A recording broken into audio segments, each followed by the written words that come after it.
안녕하세요. 오늘의 데일리 뉴스레터에 오신 것을 환영합니다. 한국과 러시아가 갈수록 살얼음판을 걷고 있습니다. 러시아의 푸틴은 전례 없는 강도로 한국을 강하게 압박하고 있고, 이는 동아시아의 긴장감을 한층 끌어올리고 있죠.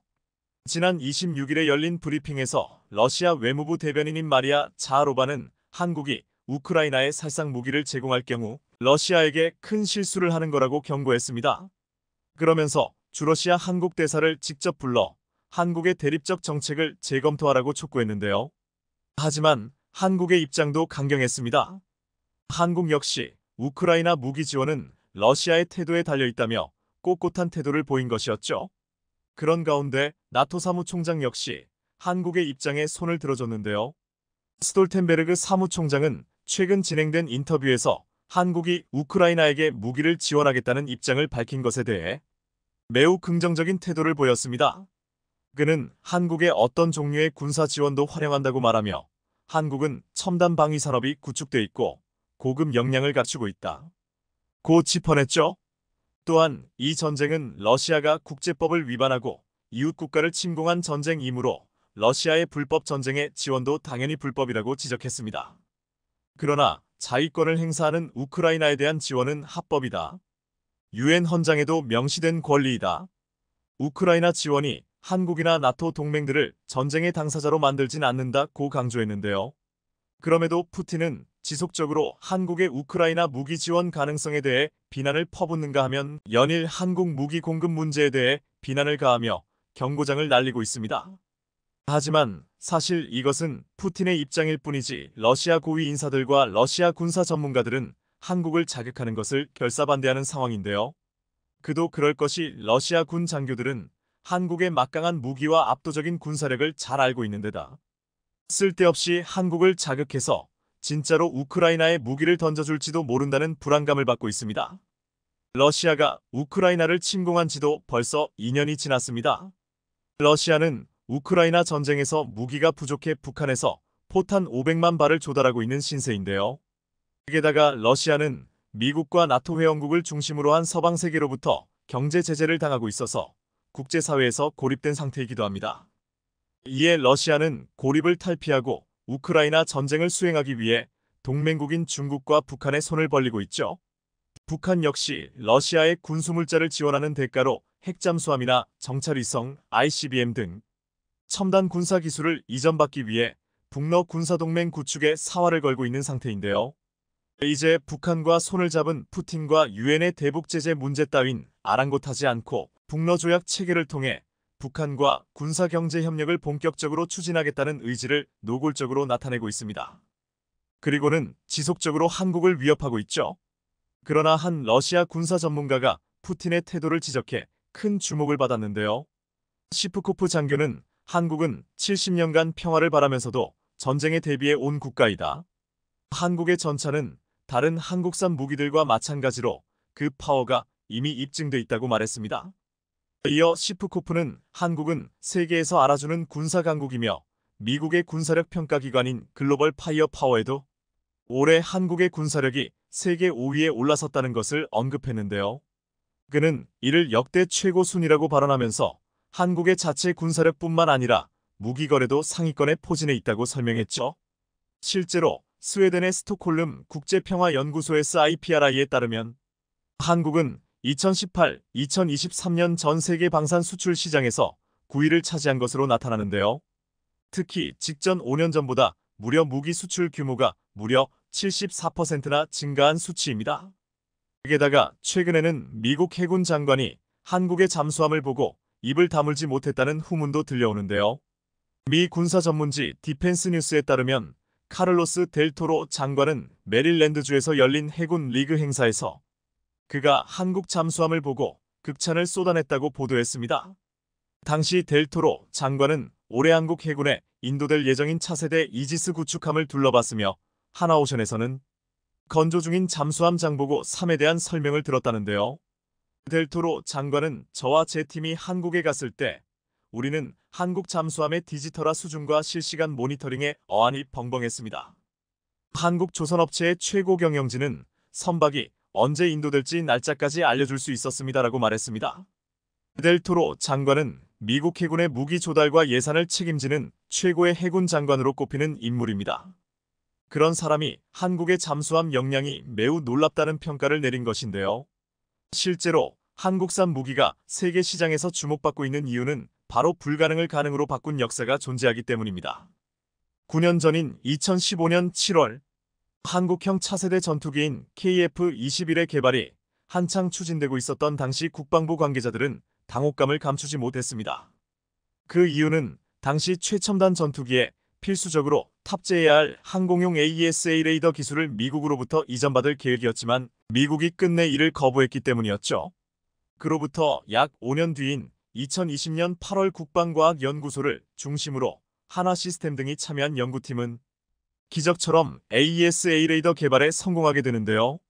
이는 미국, 영국에 이어 항공용 AESA 레이더 자체 개발에 성공한 국가가 된 순간이었습니다. AESA 레이더는 전자빔을 사방으로 쏘는 최첨단 레이더로 전투의 가장 중요한 부분인 눈을 담당하는데요. 탐지 속도가 월등히 빠르고 한 번에 여러 목표물의 추적도 가능한 데다 기계적 회전이 없는 만큼 전투 중 고장도 거의 없는 것으로 전해지죠. 세계 최강 전투기로 불리는 미국의 F-22 등 최첨단 전투기는 모두 AESA 레이더를 탑재하고 있습니다.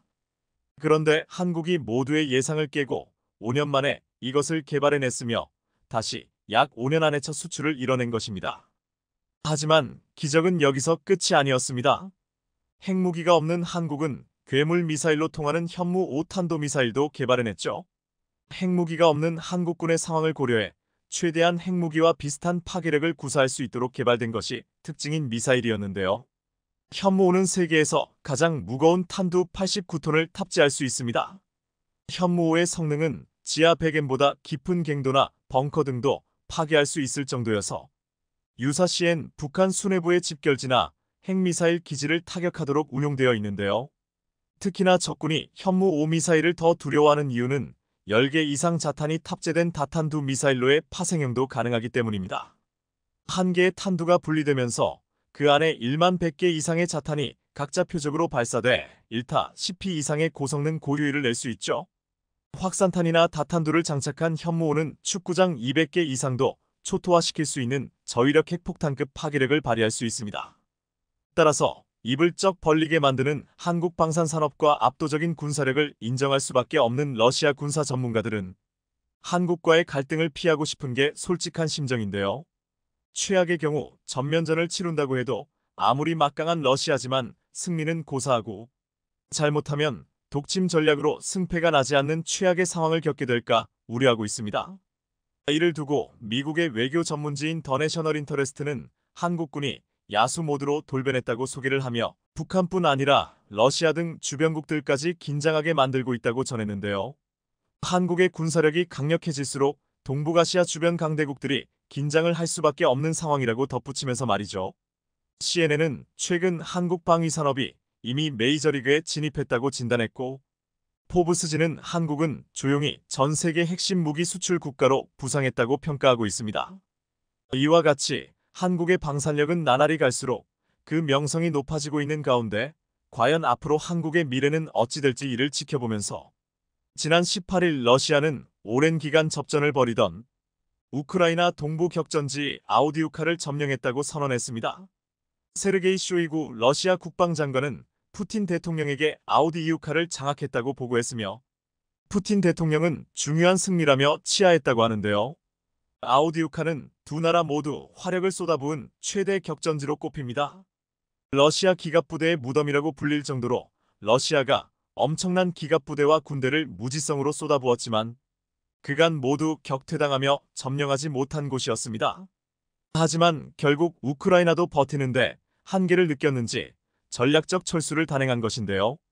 러시아가 아우디우카에서 우크라이나군의 요새 역할을 했던 코크스 화학공장까지 장악했다는 사실이 알려지자 아우디우카 점령은 기정사실이 되었습니다.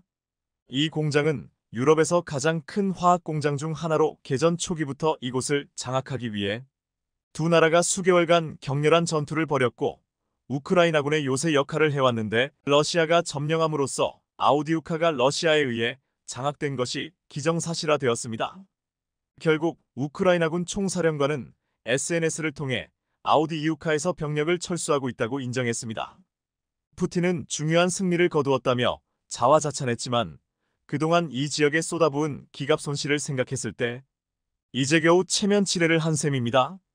그런데 러시아는 무지성에 가까운 기갑 돌격 부대를 투입해도 넘어오지 않던 철옹성 아우디우카를 대체 어떻게 점령한 것일까요? 알고 보니 엄청난 공을 들여 진행한 지하작전이 성공했기 때문이었습니다. 지난 3개월 동안 아우디우카에서 우크라이나군은 44대의 중장비 손실을 기록했는데 러시아군은 무려 574대의 중장비 손실을 기록했습니다. 아우디우카 전선은 러시아 기갑 부대의 무덤, 러시아군의 고철 처리장이라 불릴 정도로 러시아군 중장비가 많이 파괴된 전선이었습니다. 선두장갑체가 파괴되자 패주하는 러시아군 병사들의 모습은 서방 언론들의 주된 조롱의 대상이 되곤 했습니다. 이처럼 러시아군의 물량 공세는 대단했지만 러시아 군인들의 숙련도 부족, 종이처럼 얇은 구식 기갑차, 러시아 군대의 대드론, 방공 부족 등으로 N차 공격은 모두 실패로 돌아갔습니다. 반면 우크라이나는 서방이 제공한 하이마스 등 신버전 무기들로 러시아군의 물량 공세를 막아내고 있었습니다.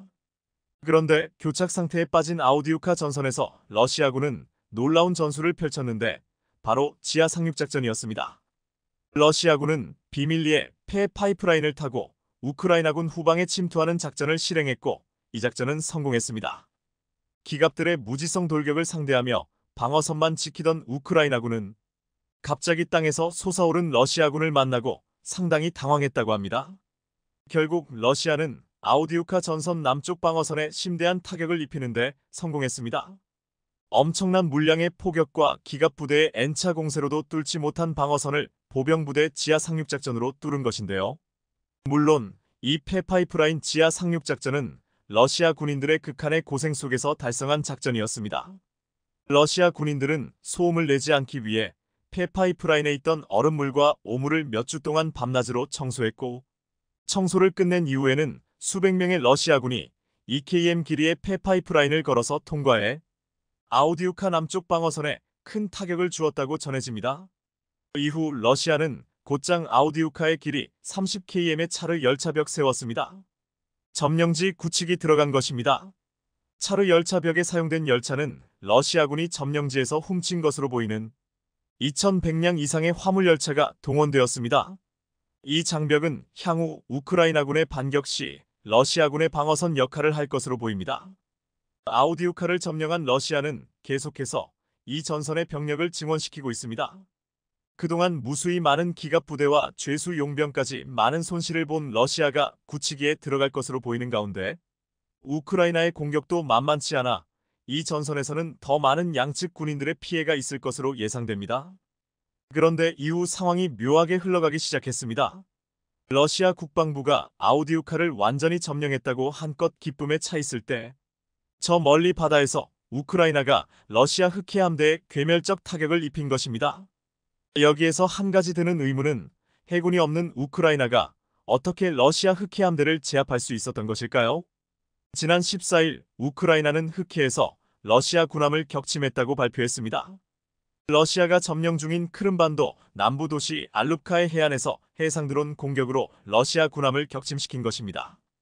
우크라이나 당국이 공개한 영상을 보면 빠른 속도로 러시아 군함에 접근하는 해상드론의 앞부분이 보이고 결국 충돌하며 폭발하는 모습이 확인됩니다. 우크라이나가 쏜 마구라 V5 해상드론의 공격으로 러시아 군함 카이사르 쿠니코프의 왼쪽 측면에 구멍이 나 침몰한 것이었습니다. 이날 우크라이나군은 CNN과의 인터뷰에서 우크라이나군의 공격으로 러시아 흑해 함대의 3분의 1이 무력화됐다 고 주장했습니다. 이처럼 러시아의 흑해 함대가 우크라이나군의 주요 타깃이 되는 이유는 크림반도의 전략적 가치와 맞물려 있습니다. 지난 2014년 러시아는 전 세계의 비판에도 불구하고 흑해의 전략적 요충지인 크림반도를 강제 병합했습니다. 군사적으로 보면 크림반도에는 1년 내내 얼지 않는 부동항인 세바스토폴 항구가 있으며 러시아군은 이곳을 흑해 함대의 주둔 기지로 활용 중입니다. 이번에 격침된 카이사르 쿠니코프함은 알룹카 인근 해안에서 격침됐는데 이곳은 세바스토폴에서 불과 50km 거리에 있는 곳입니다.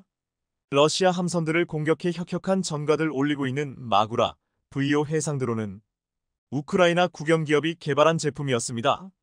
이 해상드론은 원격으로 제어되며 정찰 및 감시 임무에도 사용되는데 최소 300kg 넘는 폭발물을 싣고 최고 80kmh까지 속도를 낼 수 있으며 공격 범위는 800km에 달합니다. 이번에 카이사르 쿠니코프함이 격침되는 영상을 보면 과거 우크라이나군의 해상드론 공격으로 러시아 군함들이 격침되는 영상과 거의 비슷한 것으로 러시아군으로서는 똑같은 전략에 똑같이 당한 셈입니다. 개전 초만 해도 러시아 흑해함대는 우크라이나 연안을 제집처럼 드나들며 미사일을 쏘아댔습니다.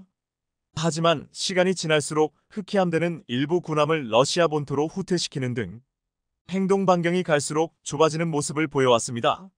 흑해함대의 모항이 있는 크림반도가 우크라이나군이 보유한 서방제 장거리 공대지 미사일의 사정거리에 들어간 데다 드론 보트의 위협이 갈수록 커졌기 때문인데요. 실제로 지난 1일에도 우크라이나군은 크림반도의 도누즐라프 호수에서 같은 해상드론으로 러시아의 미사일 호위함인 콜베트함을 파괴했고 얼마 전 우크라이나의 특수부대 요원들이 운용한 드론 보트 6대의 러시아 초계함 이바노베츠호가 격침되기도 했습니다. 그러니까 해군이 없는 우크라이나가 드론만 가지고 흑해에서 우위를 점한 셈입니다. CNN은 우크라이나는 사실상 자체 해군이 없지만 기술 혁신, 대담함, 러시아 무능으로 흑해 대부분에서 우위를 점하고 있다. 현재 우크라이나는 이 지역에서 러시아 전체 흑해 함대의 3분의 1에 해당하는 러시아 해군 함정 20척 이상을 파괴하거나 무력화했다고 보도했습니다. 이들의 접근을 막는 적절한 조치를 취하지 않는다는 비판은 러시아 내부에서 계속되어 왔습니다. 하지만 적절한 조치 없이 계속 해상드론에 당하고 있는 것인데요. 우크라이나는 흑해에서 전공 덕분에 오데사를 비롯해 흑해, 항구에서 곡물 수출을 할 수 있는 해상 통로를 확보했습니다. 엄청난 군비 지출로 재정 수입이 바닥난 우크라이나 입장에서 해상 곡물 수출로는 지난해 7월 흑해 곡물 수출 협정이 만료한 뒤 담비 같은 존재입니다. 우크라이나 농업계는 곡물 수출량이 전쟁 전 수준에 가깝게 회복했다고 반겼습니다.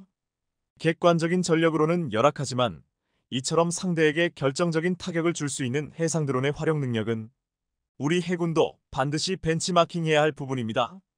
이처럼 러시아가 결국 아우디우카를 장악하기는 했지만 수개월 동안 엄청난 물량은 쏟아부은 결과치고는 어딘지 부족한 느낌입니다. 결국 최근 푸틴은 초조함을 드러내듯 해서는 안 될 무리수까지 두었습니다. 한국형 전투기 KF-21 보람의 등장으로 항공전력 자주국방에 대한 대한민국의 원대한 꿈이 실현될 가능성이 커지고 있습니다. KF-21의 기본 무장부터 장기적으로 무인기 전자전 무기체계까지 우리 손으로 직접 개발해 나가는 단계가 하나하나 실현되고 있는 건데요. 그것도 그럴 것이 우크라이나 전쟁으로 인해 항공무장에 대한 중요성이 그 어느 때보다 커진 만큼 우리도 이런 흐름에 올라타야 한다는 목소리가 군 안팎에서 나오고 있는 상황입니다. 특히나 최근 들어 선진국의 기술 보호 정책이 심화되면서 독자적 기술 개발 필요성 또한 커졌고 미래의 전장 환경 변화에 대비하려면 선도적 국산 항공 유도무기 개발이 이뤄져야 한다는 의견이 나옵니다. 이렇게 국산 항공 유도무기 개발을 위해선 단기적으로 장거리 공대지 유도탄 2차 사업을 진행하고 2030년대에는 장단거리 공대 공유도탄과 한국형 유도폭탄, GBU 계열, 다목적 초음속 유도탄까지 개발이 이어져야 하는데요. 그런데 사실 작년에 열린 공군 국정감사를 통해 우리 군이 KF-21 극초음속 미사일 개발을 가속화하기 위해 공대지 미사일 등 비대칭 타격 능력 확보에 나선다는 계획이 공개됐었습니다. KF-21의 공대지 미사일을 장착한다는 계획으로 앞서 재작년에 공군은 극초음속 공대지 미사일 개발을 장기 신규 소요로 결정했습니다. 무엇보다 기존의 초음속 미사일보다 2배 이상 빠른 극초음속 미사일을 장착한다는 계획으로 이에 따라 서울상공에서 평양의 북한 지휘부를 향해 발사하면 1분 15초 만에 도달할 수 있습니다. 이렇게 극초음속 미사일이 성공적으로 개발되면 한국은 미국, 중국, 러시아에 이은 세계 네 번째 개발국이 될 것으로 보이는데요. 극초음속 미사일은 음속의 5배 이상 속도로 날아갈 수 있고 추적과 파괴가 어렵다는 점에서 무기 판도를 바꿀 게임 체인저로 꼽히고 있는데요.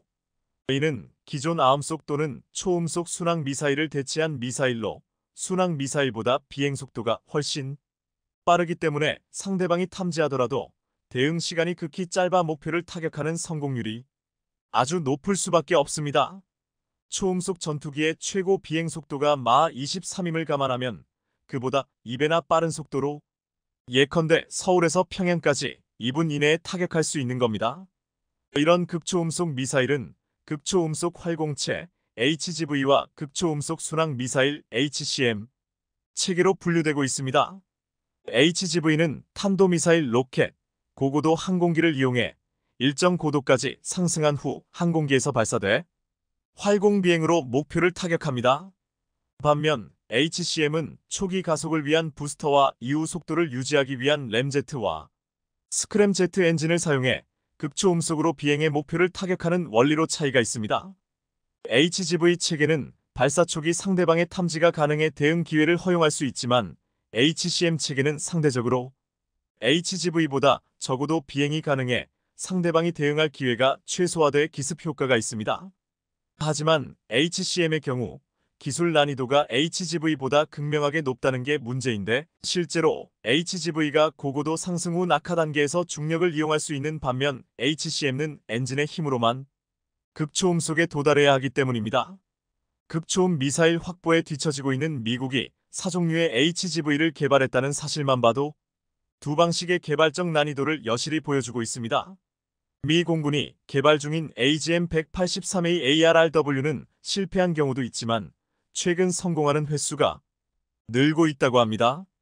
이렇듯 기술적 어려움이 있지만 현재 주요 군사 강대국들은 그 어느 때보다 극초음속 미사일에 대한 관심을 높이면서 개발에 박차를 가하고 있는데요. 우크라이나 전장에서 극초음속 미사일의 위력이 입증되면서 다양한 형태의 탄두와 필요한 사거리를 향상시키며 전쟁에 지대한 영향을 줄 수 있다는 걸 확인했기 때문입니다. 이런 와중에도 세계 최초로 HCM 상용화에 성공한 국가가 있는데 안타깝게도 바로 러시아의 지르콘 미사일입니다. 현재 미국과 러시아 간 극초음속 미사일 개발 경쟁에선 러시아가 다소 앞서 있는 상황입니다. 실제로 러시아는 지난 2017년에 킨잘 극초음속 미사일을 실전에 배치했는데 우크라이나 일부 전쟁에서 극초음속 미사일 킨잘을 여러 차례 발사해 세계 최초로 극초음속 미사일을 실전에 사용한 기록을 여기에 더해 러시아는 ICBM 탑재 활공체 형태인 HGV 방식의 아방가르드 함정 발사 극초음속 미사일 HMC 방식의 지르콘도 개발했는데요. 스크림제트 엔진인 지르콘 미사일도 2025년 안에 실전 배치하겠다고 밝혔는데 주요 외신에 따르면 최근 러시아는 야센 M급 핵추진 잠수함에 지르콘을 탑재하기 시작한 것으로 전해집니다.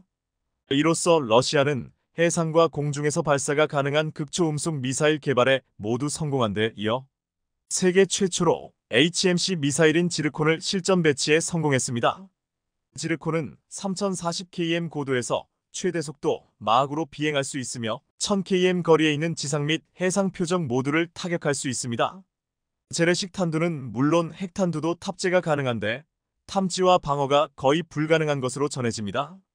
중국은 작년 8월 극초음속 미사일 둥펑 17로 추정되는 미사일 발사 장면을 CCTV가 최초로 공개했는데 해당 영상에서는 DF-17로 추정되는 미사일이 사막의 고속도로 위에 세워진 이동식 발사 차량에서 발사되는 모습이 담겼습니다. 이후 중국은 아시아 태평양 내 주요 미군 기지를 타격할 수 있는 최첨단 극초음속 미사일 둥펑 27을 개발했고 2019년부터 실전 배치한 것으로 알려졌습니다. 둥펑 27은 단일 극초음속 활공체 HGV 다탄두를 탑재할 수 있는 최신 무기입니다. 미국은 중국이나 러시아보다 극초음속 미사일 개발에 한 발 늦은 상황인데요. 극초음속 미사일 경쟁에서 러시아와 중국에 뒤처진 것으로 평가받는 미국은 최근 개발에 속도를 내고 있는 중입니다. 현재 미 육군은 4종류의 HGV를, 해군은 극초음속 공격용 순항미사일 1종류를, 공군도 HCM 4종류를 개발하고 있습니다. 올해 초에는 미 공군의 B-52 전략 폭격기 기종에서 극초음속 미사일을 발사하는 시험을 성공했지만 그럼에도 불구하고 아직 극초음속 미사일 실전 배치에 성공하지는 못했습니다. 한국 역시 게임 체인저로 불리는 극초음속 미사일 개발에 뛰어든 상태로 바쁘게 움직이고 있는데요. 우리 국방부는 2020년 극초음속 미사일 개발 의지를 본격적으로 언급하기 시작했고, 이듬해 공군은 극초음속 공대지 미사일 개발을 신규 소요로 결정했습니다. 여기에 더해 ADD가 HCM 방식의 한국형 극초음속 미사일 개발을 공식화한 상태로, 사실 HCM 추진 기술인 스크램제트 엔진의 원천 기술인 액체 램제트는 이미 2007년 완성됐습니다. 국산 극초음속 미사일에 대해선 고도의 보안이 유지되고 있지만 군 당국에 따르면 현재 ADD 연구진이 상세 설계를 검토하는 단계에 있으며 설계를 검증하기 위한 장비를 제작하고 있는 중으로 알려졌습니다. 이런 속도로 보면 올해 하반기에는 미사일 조립을 시작해 내년에는 시험 발사가 가능할 것으로 보이는데요. 뒤늦게 뛰어든 미국도 극초음속 개발에 애를 먹고 있는 가운데 한국이 단기간에 이렇게 놀라운 속도를 보일 수 있었던 건 그만큼 한국의 국방 기술이 세계적 수준에 이르렀다고 해석할 수 있습니다. 실제로 앞서 재작년 ADD는 한국형 극초음속 미사일 기반 모델인 하이코어 초고속 발사체 시험 모델을 공개해 전 세계 방산업계를 발칵 뒤집어 놓았습니다. 하이코어는 ADD가 개발 중인 극초음속 시험 비행체로 목표는 20km급 고도에서 스크램제트 엔진 점화 및 정상 비행이 가능한 마 5급 초고속 비행체를 개발하는 것입니다. 하이코어 비행체는 총 길이 8.7m, 중량은 2.4톤으로 올해 안흥 시험장에서 비행시험을 수행할 계획으로 알려졌습니다. 하이코어는 첨단 기술이 엄청나게 집약됐는데 한국은 2004년 러시아 MPO 마시노스트로에니아 사로부터 P-800 야혼트 초음속 미사일에 사용되고 있던 램젯 기반 기술을 도입하면서 순조롭게 개발을 진행할 수 있었습니다. 지금이라면 도입 자체가 불가능할 정도로 핵심 기술이지만 당시 러시아 정부도 손을 놓고 있었기에 상대적으로 저렴한 비용을 지불하고 기술을 확보할 수 있었습니다. ADD는 이렇게 입수한 러시아 기술을 바탕으로 마 3의 속도를 낼 수 있는 야혼트급 초음속 순항미사일 개발을 완료했고 마 5의 이상의 하이코어 개발에 다다를 수 있었던 겁니다. 하이코어 테스트 비행이 성공한다면 대한민국은 극초음속 미사일 개발 완료까지 절반의 성공을 거두게 될 것으로 보이는데요. 더 나아가 대형 무장을 장착할 수 있는 KF-21의 체계 개발이 끝나는 2026년에는 국내 기술로 만들어진 각종 무장들과 극초음속 미사일, 초음속 미사일에 대한 본격적인 통합 테스트가 이뤄질 것으로 전망됩니다. 이뿐 아니라 425위성 사업으로 수평선 너머의 목표물 탐지 능력까지 보유하게 된다면 극초음속 마사일 요격도 가능할 것으로 보이는데요. 425 사업은 북한 미사일에 대응해 고성능 영상 레이더, SAR 탑재 위성 사기와 전자광학 적외선 탑재 위성 1기 등 정찰 위성 5기를 확보하는 내용입니다. 그런데 우리 군의 첫 정찰 위성 425위성 1호기가 오는 11월 미 반덴버그 우주군 기지에서 우주로 향할 예정이라고 하는데요. 2025년까지 총 5기를 전력화하는 425 사업이 순조롭게 진행되고 있는 것으로, 여기에 더해 최근 우리 군은 ITU의 425위성 1호기의 위성망 국제등록 통보서를 제출했습니다. 이렇듯 425위성은 북한의 도발 징후를 미리 탐지해 대응하는 선제 타격체계, 이른바 킬체인의 눈 역할을 담당할 채비에 들어갔습니다. 여기에 더해 한국은 KF-21 엔진 개발에 본격화하면서 엔진 개발에 필수적인 항공기용 APU까지 국산화할 준비를 하고 있는데요. APU는 항공기에 보조 동력을 공급하는 장치로 항공기 엔진을 켜거나 엔진이 꺼진 상태에서 기내 전력을 공급하는 장비입니다. APU는 일정 고도에 올라서 순항 상태에 도달하면 주엔진의 전기 공급을 맡기고 꺼지는데, 이때 최소한의 동력을 기체에 제공하기 때문에 필수적인 장비로 꼽힙니다. 이렇듯 한국은 미래 전장 대비하기 위한 여러 가지 준비를 하고 있는데요. KF-21의 핵심이 될 한국형 극초음속 미사일이 하루빨리 공개됐으면 합니다. 삼성과 TSMC 간 반도체 전쟁이 치열하게 전개되고 있습니다. 반도체 전쟁의 핵심 키워드는 역시 수율입니다. 반도체의 수율은 웨이퍼 한 장에 설계된 칩의 최대 개수 대비 생산된 양품 칩의 수를 100분율로 나타낸 수치를 뜻합니다. 높은 수율을 얻기 위해서는 공정 장비의 정확도와 클린룸의 청정도, 공정 조건 등 여러 제반 사항이 뒷받침돼야 합니다. 수율이 중요한 이유는 업체 간 기술력의 간격이 빠르게 좁혀지고 원자재 값은 상승하는 상황에서 투입한 원재료 대비 높은 산출량이 나오는 업체가 살아남을 수 있기 때문입니다. 또한 수율은 그 회사의 기술력을 평가하는 척도입니다. 그런데 최근 삼성전자와 TSMC의 수율이 공개되자 시장은 놀랍다는 반응을 보였습니다. 먼저 삼성은 차세대 제품인 3nm에서 수율이 최대 70%에 달한다고 밝혔습니다. 삼성전자가 최근 발표한 새로운 보고서에 세계 반도체 업계의 시선이 쏠렸는데요. 업계에 따르면 삼성전자는 최근 자사기술 전문 블로그에서 3nm 수율은 최대 70%에 달하며 4nm 공정의 수율은 5nm 공정과 비슷해질 정도로 안정화되었다는 입장을 공식적으로 밝혔습니다. 삼성이 이처럼 자신들의 반도체 공정 수율 상황을 외부에 공개한 것은 이례적이라는 평가입니다. 삼성전자는 지난해 세계 최초로 3nm 양산도 시작했지만 현재 주력 생산 공정은 4nm입니다. 2021년 처음 선보인 삼성전자 4nm 초기 버전은 상용화 이후 수율 관리에 큰 어려움을 겪었는데요.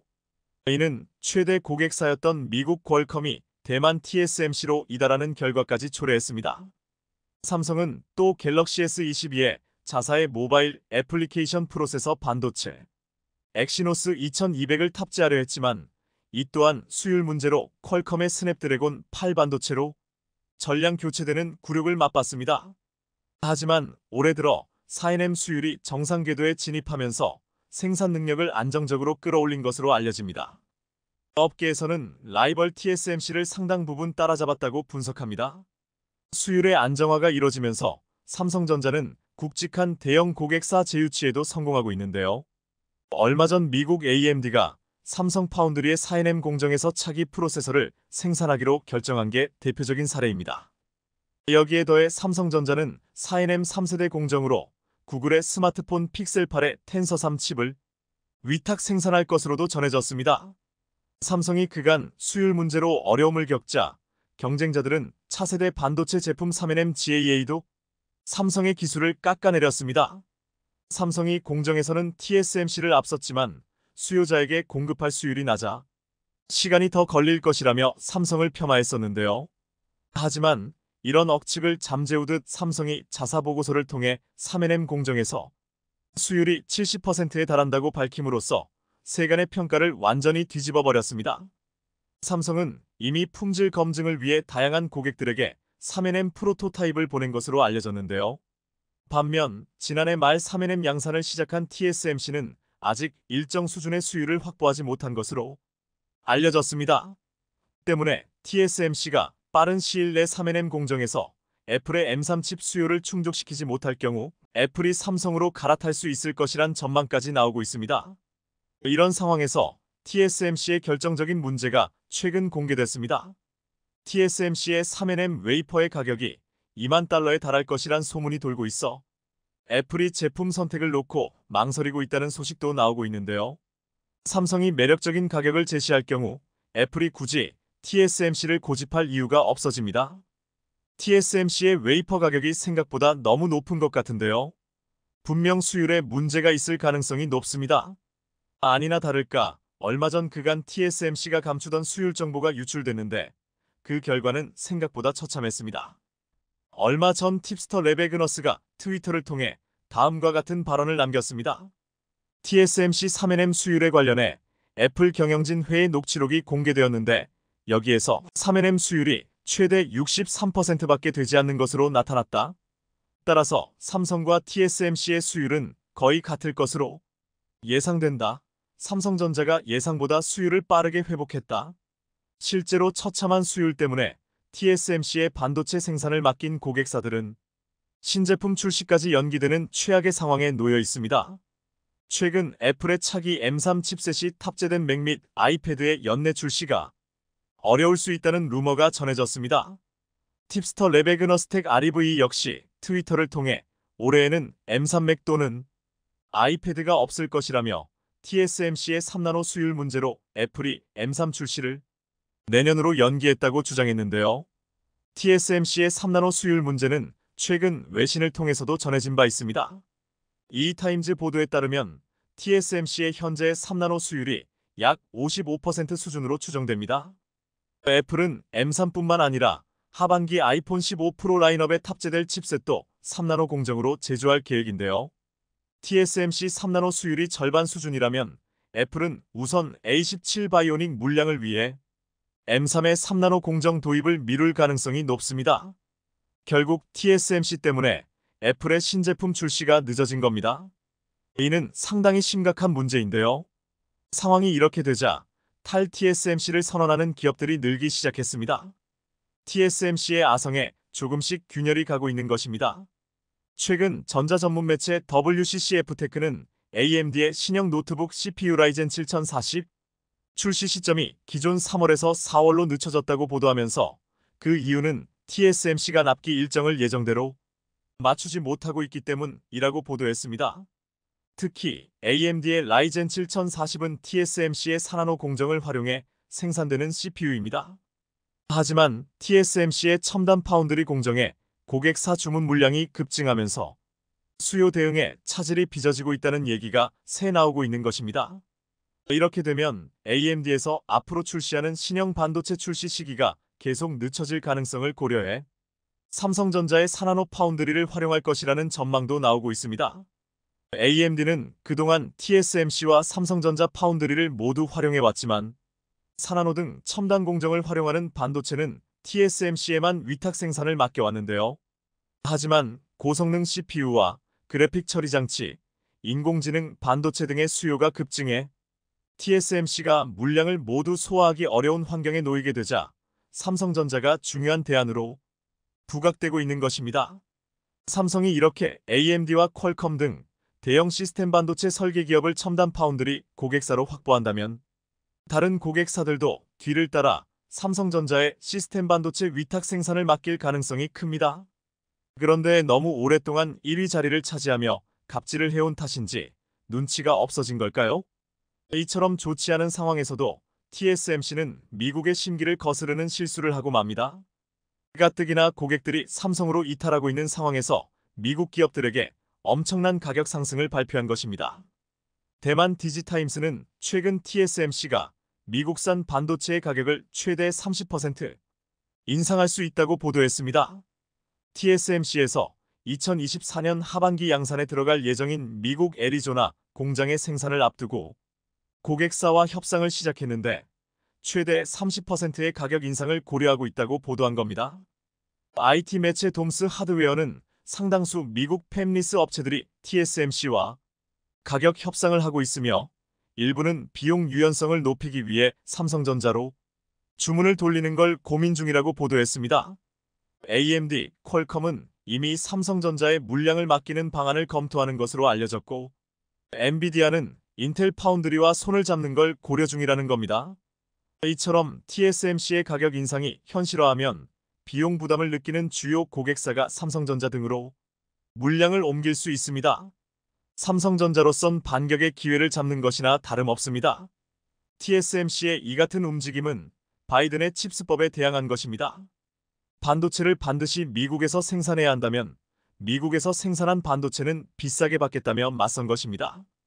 또한 미국 정부와 대립하기는 어렵지만 미국 기업들에게 가격을 올려받는 것은 상대적으로 쉽습니다. 사실 논리는 맞는데 시기가 영 좋지 않습니다. 실제로 칩스법은 삼성전자보다 TSMC에 상당히 불리하다는 분석입니다. 당장 삼성 입장에서는 TSMC 덕분에 손에 피 한 방울 묻히지 않고 가격 인상을 고려해 볼 수 있으며 경우에 따라 가격을 융통성 있게 조절해 TSMC의 고객을 가져올 수도 있기 때문입니다. 이런 분위기를 타 삼성은 벌써 시스템 반도체 수주 100조를 넘겼습니다.